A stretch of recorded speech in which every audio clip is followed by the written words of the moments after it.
Muito bom dia a todos. Senhor reitor, meus amigos, senhores professores, meu querido amigo embaixador Jerônimo Oscar de Souza, e eu já, de antemão, gostaria de pedir a vocês que fizessem o devido desconto a tudo isso que ele falou a meu respeito. Tem que ser acreditado muito mais a nossa grande amizade de tantos anos, mas, de qualquer maneira, me deixo muito feliz, né, de poder ouvir essas palavras da sua boca. Ao mesmo tempo, essa preocupação que ele demonstrou ontem no seu discurso e hoje no seu discurso, na sua apresentação, na sua intervenção, a respeito de o que é que aconteceu com o Brasil, eu gostaria apenas de acrescentar uma coisa. Nos meus 45 anos de serviço público, de serviço ao Itamaraty, à diplomacia brasileira, houve um momento muito especial em que eu tive um sonho muito bonito e que, de repente, se transformou num pesadelo, num naufrágio completo. Aqui está uma pessoa que, inclusive, participou muito desse sonho, que é o Roberto Pinho, não só desse sonho, mas que foi do sonho perene de Agostinho da Silva. Roberto foi um dos grandes colaboradores de Agostinho aqui dentro dessa universidade, como sabemos todos. Mas esse sonho foi justamente o momento em que fui designado presidente da Comissão Nacional para as comemorações do 5º centenário do descobrimento do Brasil. Claro que, para uma pessoa profundamente interessada na lusofonia, não vamos falar muito sobre isso, como eu, era um prêmio absolutamente extraordinário. E eu propunha, e a Comissão Nacional propôs, e esse era o discurso permanente nosso, que fizéssemos não apenas uma celebração dos 500 anos, mas fizéssemos uma comemoração, no sentido etimológico da palavra, ou seja, memorar conjuntamente, lembrar, refletir sobre esses 500 anos, refletir criticamente sobre esses 500 anos. Eu fui a Portugal um dia, justamente porque eu presidi a Comissão Brasil-Portugal também, do lado brasileiro, e um jornalista português, do Público, me entrevistando, citou um entreveiro que estava havendo aqui no Brasil, entre mim, presidente da Comissão Nacional, e o então ministro do Esporte e Turismo, que se arvorou, de repente, assim, um pouco em dono daquela história toda. E, então, eu disse a esse jornalista, o que nós pretendemos fazer no Brasil é fazer o Brasil pensar. Fazer festa no Brasil, você não precisa convocar ninguém, que a festa se faz naturalmente. O que nós queremos é fazer o Brasil pensar. Aproveitar essa oportunidade dos 500 anos e propor uma reflexão. Não preciso dizer a vocês, no dia seguinte, sai no Público assim, uma manchete muito grande, difícil é fazer o Brasil pensar. Bom, meus amigos, nós temos um pequeno reparo a fazer, quer dizer, o título da minha palestra não seria exatamente esse, já que, inclusive, sobre Agostinho, que eu não estou capacitado a falar, sobre quem eu não estou tão capacitado a falar, e Zé Aparecido, esse sim eu poderia falar um pouco mais sobre ele. Isso aí serão temas que serão tratados, já estão sendo tratados, serão tratados em conferências, em intervenções posteriores, e muito melhor do que eu poderia fazer. Mas eu quero conversar, então, com vocês sobre uma coisa que me apaixona profundamente e que tem tudo a ver, evidentemente, com esses dois, que é a construção da lusofonia. Há uma evidente dificuldade de se conceituar e se definir o termo lusofonia, uma vez que o enfoque meramente linguístico não esgota, evidentemente, a questão, e o nosso poeta e artista e ator já nos falou sobre isto. Impõe-se, portanto, uma visão política mais abrangente, mais inclusiva. Nesse sentido, verificamos que o uso comum de uma língua, aliado a uma convivência de povos ao longo de séculos, consolidando um patrimônio histórico comum, acabou por conformar não apenas um espaço lusófono, mas, sobretudo, aquilo que eu chamo de um espírito lusófono. esse espírito lusófono leva, evidentemente, em conta os aspectos psicossociais. Com a exclusão de Portugal e Brasil, seria, de fato, tecnicamente incorreto falarmos de povos lusófonos, os desses países onde o multilinguismo está presente de maneira tão dominante. Logo, o que chamamos de lusofonia, reitero, é algo que transcende a questão linguística. Podem não ser povos exclusivamente lusófonos, esses, mas são também lusófonos, ainda que minoritariamente, por enquanto. Quer queira-se, quer não, vale repetir, há um espaço lusófono ocupado por esses povos e há, sobretudo, repito, um espírito lusófono gerado por uma convivência e uma miscigenação tecidas ao longo de 500 anos. E esse diálogo intercultural, a palavra-chave, não é um diálogo multicultural, é um diálogo intercultural e interétnico que se estabeleceu entre descobridor e descobertos, entre colonizador e colonizados, e sem que se entre aqui em qualquer juízo de valor sobre essa colonização, acabou também fazendo da língua uma construção conjunta, na expressão de José Eduardo Agualusa, onde aspectos sintáticos, fonéticos e lexicais acusam uma grande variedade em um processo de permanente enriquecimento do idioma original de Gil Vicente. Por isso mesmo, Minha Couto diz muito bem, parafraseando Fernando Pessoa, o Bernardo Soares, no livro do Desassossego, que minha pátria é a minha língua portuguesa. É claro que, para se explicar melhor esse fenômeno, seria necessário examinar o marco histórico em que tudo isso se deu, exercício que não cabe, evidentemente, no âmbito desta curta intervenção. A não ser para lembrar, muito resumidamente, o papel de Portugal nessa empresa, nessa primeira empresa moderna, nesse protótipo, o primeiro protótipo de uma empresa moderna, nessa First Modern Enterprise of Exploring, no dizer do historiador norte-americano Daniel Burstein, que tem o seu início efetivo em 1415, com a tomada de Ceuta, no Marrocos, por Dom Henrique, o filho de Dom João, mais tarde consagrado como navegador, e com sua escola de navegação situada no Promontorium Sacrum. Era o seu cabo canaveral, de onde mandava as naves todas partindo da Companhia pelo mar ignoto. A partir dali, pouco a pouco, e obedecendo a um rigoroso planejamento estratégico, vai se ampliando a abertura do Atlântico pelos portugueses, até culminar, já no final do século, com a descoberta do caminho marítimo para as Índias e, em seguida, com o achamento do Brasil por Pedro Álvares Cabral. Foi o início de um diálogo intercultural e interétnico, repito, com povos de várias latitudes, de línguas e culturas diversas, marcado pelo ineditismo e pela abertura em relação ao novo, ao não semelhante, ao diferente. Um processo de assimilação e integração, talvez o único ao longo da história, que teve por base e lastro uma língua chamada portuguesa.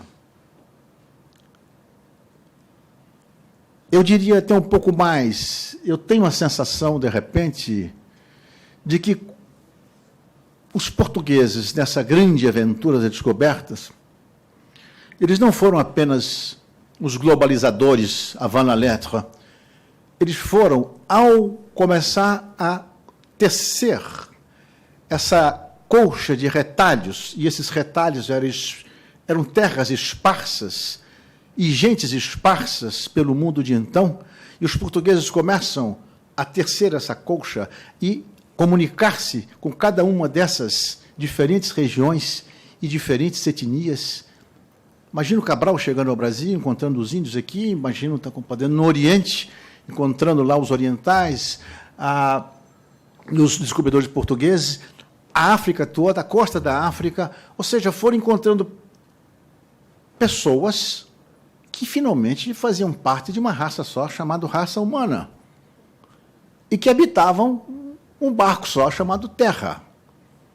Ora, isso para mim, de certo modo, é a instauração do próprio conceito de humanidade.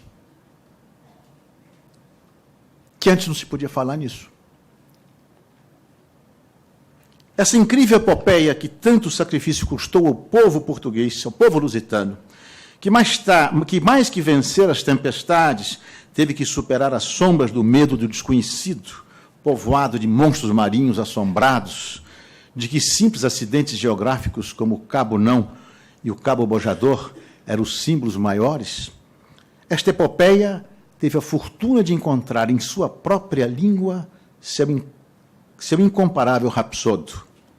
E Camões cantava não apenas a aventura de um português, não é Ulisses, não é o caso da Eneida. Camões não cantava apenas a aventura de um português, Vasco da Gama, mas a gesta de todo o povo lusíada, que se lançou por mares nunca de antes navegados, em perigos e guerras esforçados, mais do que prometia a força humana.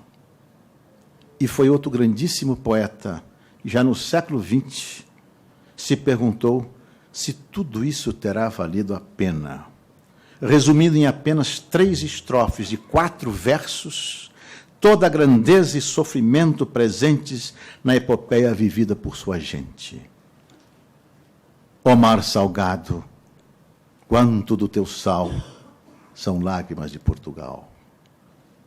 Por te cruzarmos, quantas mães choraram, quantos filhos em vão rezaram, quantas noivas ficaram por casar, para que fosses nosso, ó mar. Valeu a pena? Tudo vale a pena se a alma não é pequena. Quem quer passar além do bojador, tem que passar além da dor. Deus, ao mar, o perigo e o abismo deu, mas nele é que espelhou o céu. Ou seja, desse patrimônio imaterial, forjado a partir da experiência vivida no âmbito desse triângulo Portugal, Brasil, África, ao longo do tempo, emerge aquilo que chamamos hoje de lusofonia. Trata-se, de fato, de uma construção que teve um dia para começar, mas que não tem uma data para acabar. É algo em permanente evolução, é um fenômeno infire. E sobre esses alicerces, construiu-se a Comunidade dos Países de Língua Portuguesa, a CPLP. Sonho perene de Agostinho da Silva, transformado em realidade por José Aparecido de Oliveira. Para o embaixador José Aparecido, o grande mentor da instituição, a ideia é tão velha quanto a nossa língua. É claro, porém, que antes da descolonização só se poderia pensar em uma comunidade luso-brasileira, da qual já se falava desde os primórdios do século XX, tanto aquém quanto além-mar. Mais tarde, já nos anos 60, figuras como Darcy Ribeiro, Agostinho da Silva e o próprio José Aparecido contribuíram decisivamente para o aprofundamento do debate, através do Centro Brasileiro de Estudos Portugueses, no âmbito da recém-criada Universidade de Brasília, e do Centro de Estudos Afroasiáticos na Universidade da Bahia. Entretanto, circunstâncias históricas, como a Revolução dos Cravos em Portugal, seguida do penoso processo africano de descolonização e estruturação dos novos estados independentes, bem como do início da etapa de redemocratização do Brasil, acabaram por retardar por 2 décadas o grande projeto de criação de uma comunidade, envolvendo, agora sim, os 7 países soberanos que tinham o português como língua oficial. Em 1989, o presidente José Sarney convida seus homólogos lusófonos para um encontro na cidade de São Luís do Maranhão. Ou seja, para aquilo que viria a constituir a primeira cimeira dos chefes de Estado de Portugal, Brasil e países africanos de língua portuguesa, os PALOP, e cujo principal fruto foi a criação do chamado Instituto Internacional da Língua Portuguesa, embrião da futura CPLP. após uma demorada fase de consultas, realizadas através de mesas redondas organizadas no Brasil, em Portugal, em Angola, que culminaram com a intervenção decisiva do embaixador brasileiro em Lisboa, outra vez é Aparecido de Oliveira, e a determinação política dos presidentes Mário Soares e Itamar Franco, foram finalmente assinados em 17 de julho de 1996 a Declaração Constitutiva e os Estatutos da Comunidade dos Países de Língua Portuguesa. À época, o então chanceler brasileiro Celso Amorim asseverava que o que se fez, aspas, foi dar forma institucional a uma realidade que faz parte do nosso cotidiano, impulsionando-a com o nosso timbre oficial. Antes de nós, comprovando a interação natural entre nossos povos, diversos setores de nossas sociedades já haviam estabelecido canais próprios de cooperação. Ou seja, a institucionalização da CPLP revigorou o sentimento de que a comunidade concreta preexistia à sua formação institucional. E o novo organismo multilateral, que se erigiu sobre três pilares principais: a concertação político-diplomática, a cooperação técnica e a promoção e difusão da língua portuguesa.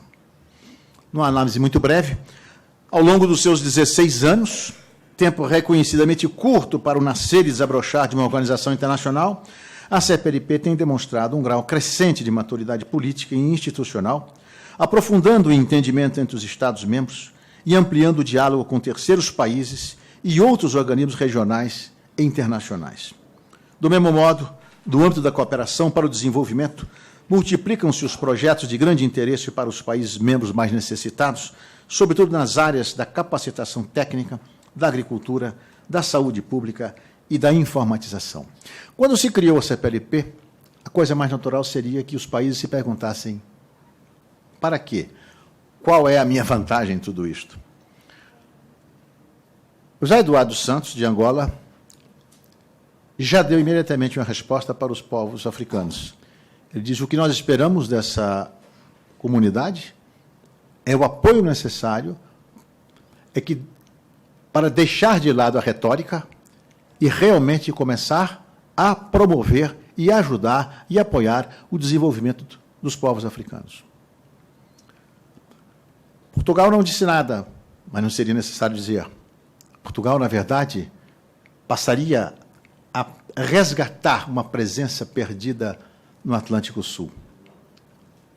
E o Brasil? O Brasil é o traço de união de tudo isso. Aí sim, realmente o Brasil, por definição, seria o país que encontraria dentro de uma comunidade dos países de língua portuguesa o seu lugar especial.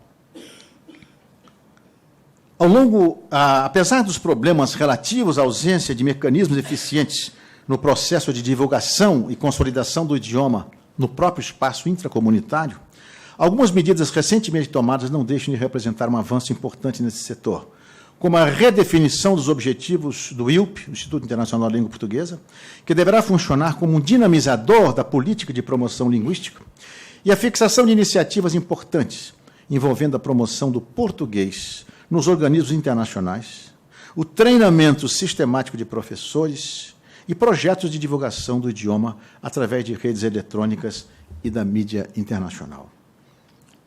Por outro lado, sei que estou começando a entrar num terreno um pouco delicado. Por outro lado, o novo acordo ortográfico da língua portuguesa não só simplificará a ortografia, mas deverá constituir um valioso instrumento de harmonização, restituindo à língua escrita a unidade que se havia rompido a partir de 1911, com a excelente reforma ortográfica então realizada por Portugal, por Gonçalves Viana, só que unilateralmente. Foi uma reforma unilateral, interna. O outro país, que também falava português, lá de cá do Atlântico, não foi consultado nesse caso. E passamos a ter, então, aquilo que foi sempre unido, embora numa ortografia se verifique, aos olhos de hoje, extremamente estranha e rebarbativa, mas houve essa simplificação da ortografia por parte do Gonçalves Viana, que foi uma coisa extraordinária, e que o Brasil não pôde acompanhar, porque realmente não foi ouvido. E o Brasil começa, então, a partir daí, a se modernizar, em termos ortográficos também, e tentativas de ambos os países para que voltássemos a ter uma confluência, né, naquilo que um dia se bifurcou, se separou, e que, obviamente, significava uma verdadeira anomalia para a língua portuguesa.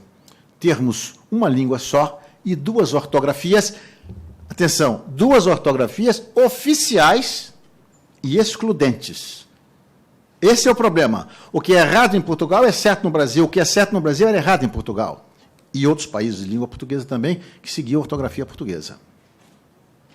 Eu sempre digo o seguinte, quer dizer, o grande problema nosso não está, em termos de português, em termos de divulgar essa língua que é a terceira já do Ocidente, não está apenas extramuros, mas está também intramuros. Nós temos que considerar, por exemplo, o caso de Timor-Leste. É um país admirável, é um país admiravelmente lusófono, não há dúvida nenhuma, que escolheu o português como língua oficial na sua recente Constituição, quer dizer, o país mais novo da comunidade, claro. Imaginemos, então, e temos escolas. Portugal chegou ao momento que tinha mais de 200 professores no Timor-Leste. O Brasil tinha mais de 80 professores. E eu comecei um dia, no Timor-Leste, a pensar o seguinte: 8% da população fala português no Timor. E há uma grande campanha nossa, Brasil-Portugal, para poder fazer com que aprendam português. Então, se o rapaz, 15 anos de idade, não fala português ainda, quer aprender português, ele entra naquela escola ali, naquela porta dali, ele vai aprender, então, escrever ótimo com P, teto com C, tato com C, então, tecto, tacto, óptimo, consoantes essas que não são pronunciadas, evidentemente, mas que são escritas. Se ele, em vez de entrar naquela porta, ele entrou na outra porta, que é um professor de português do Brasil, ele vai, evidentemente, sair escrevendo ótimo, teto, tato, etc., né, sem as consoantes mudas. Se esse rapaz vier para o Brasil e tiver frequentado a escola portuguesa, ele vai ser reprovado no Brasil. Qualquer concurso que ele fizer, qualquer coisa que ele fizer. Porque ele está escrevendo num português, numa ortografia que não é a nossa, e vice-versa. Agora, vocês não me digam se isso é uma aberração, se isso não é uma aberração. Então, o maior mérito desse acordo, e isso que as pessoas muitas vezes se esquecem, porque é um acordo que tem as suas deficiências? Tem alguns erros básicos? Tem. Mas acontece que ele resgata uma coisa fundamental. É a unidade, é a homogeneidade, não é a unidade que é impossível.